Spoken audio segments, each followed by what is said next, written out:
Imaginez la Terre comme une immense bibliothèque ancienne. Ces étagères ne sont pas remplies de livres, mais de couches de roches, de glace et de sédiments. Ces couches renferment les secrets des climats passés de la Terre, une histoire qui s'est écrite sur des millions d'années. La paléoclimatologie est la clé pour ouvrir cette bibliothèque. Tels des détectives, les paléoclimatologues reconstituent les indices à partir de ces couches. Ils analysent les fossiles de créatures disparues depuis longtemps et la composition chimique d'anciennes carottes de glace. Ces indices révèlent comment le climat de la Terre a changé au cours des millénaires. Comprendre ces changements nous aide à appréhender le système complexe qu'est notre planète. Pendant des siècles, l'humanité y était restée largement inconsciente de l'histoire climatique dynamique de la Terre.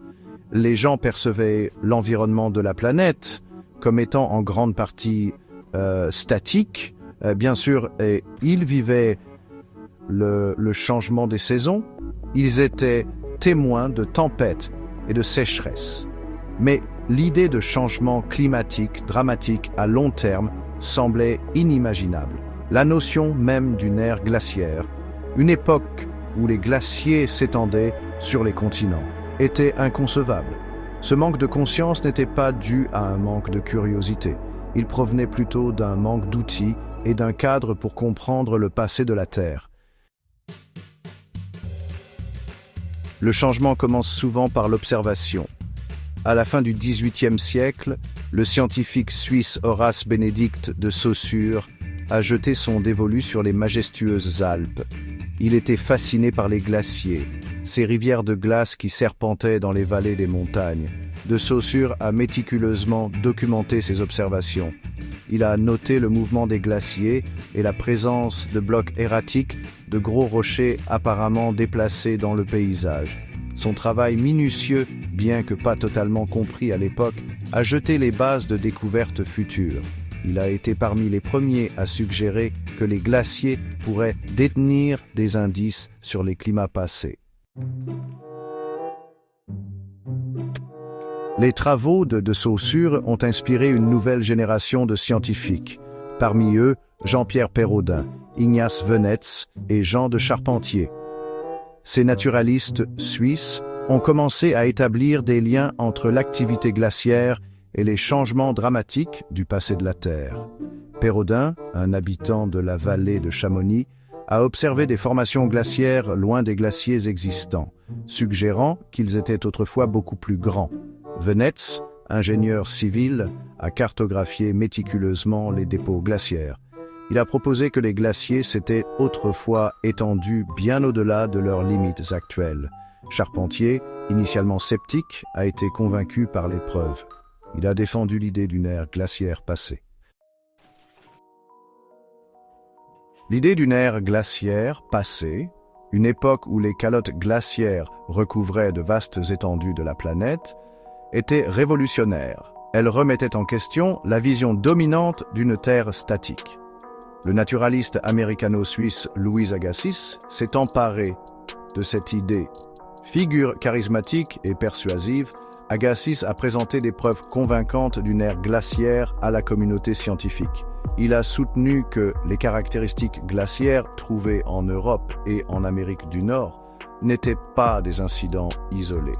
Au contraire, elles indiquaient un phénomène global, une époque où la glace dominait la planète. Son travail a suscité des débats et des controverses, mais il a finalement révolutionné notre compréhension de l'histoire de la Terre. Au fur et à mesure que les scientifiques approfondissaient les preuves, une constatation surprenante a émergé. L'ère glaciaire n'était pas un événement unique. La Terre avait connu de multiples cycles d'avancée et de recul des glaciers. Des chercheurs comme James Kroll et Milutin Milankovitch ont développé des théories pour expliquer ces cycles. Ils les ont liés aux variations de l'orbite et de l'inclinaison de la Terre qui affectent la quantité de rayonnement solaire reçu. Les preuves de multiples ères glaciaires provenaient de diverses sources. Dépôts glaciaires en couches, changement du niveau de la mer enregistré dans les sédiments côtiers et variation de la composition chimique d'anciennes carottes de glace. Cette découverte a mis en évidence la nature dynamique du système climatique terrestre. Comprendre la chronologie des ères glaciaires n'était qu'un début. Les scientifiques ont également cherché à comprendre les forces à l'origine de ces variations climatiques dramatiques.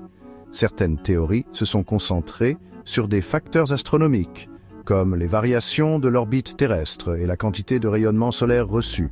D'autres ont exploré des causes terrestres, telles que les éruptions volcaniques, qui ont projeté des cendres et des gaz dans l'atmosphère, affectant les températures mondiales. Au XXe siècle, les scientifiques ont commencé à démêler le rôle des gaz à effet de serre, comme le dioxyde de carbone. Ils ont découvert que ces gaz piègent la chaleur dans l'atmosphère, influençant la température de la Terre. Aujourd'hui, la paléoclimatologie est un domaine dynamique, doté d'outils et de techniques sophistiquées. Les scientifiques extraient de longs cylindres de glace des régions polaires et des glaciers. Ces carottes de glace, comme des capsules temporelles, contiennent des bulles d'air et des particules de poussière piégées, fournissant un enregistrement des conditions atmosphériques passées.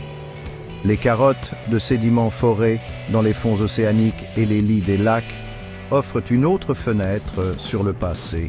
Elles révèlent les changements dans les courants océaniques, la température et même la composition de la vie marine ancienne. Des modèles informatiques sophistiqués aident les scientifiques à analyser ces données, à simuler les climats passés et à projeter les tendances futures. La paléoclimatologie offre plus qu'un simple aperçu du passé de la Terre. Elle fournit des informations cruciales sur l'avenir de notre planète. En étudiant comment le climat de la Terre a évolué naturellement au cours des millénaires, nous comprenons mieux sa sensibilité à divers facteurs. Ces connaissances sont essentielles alors que nous sommes confrontés aux impacts du changement climatique induit par l'homme. Comprendre les variations climatiques passées nous aide à prédire les conséquences potentielles des tendances actuelles au réchauffement. Ces connaissances nous permettent de développer des stratégies d'atténuation et d'adaptation. L'histoire de notre planète, telle que révélée par la paléoclimatologie, n'est pas seulement une histoire fascinante. C'est un outil essentiel pour relever les défis de l'avenir.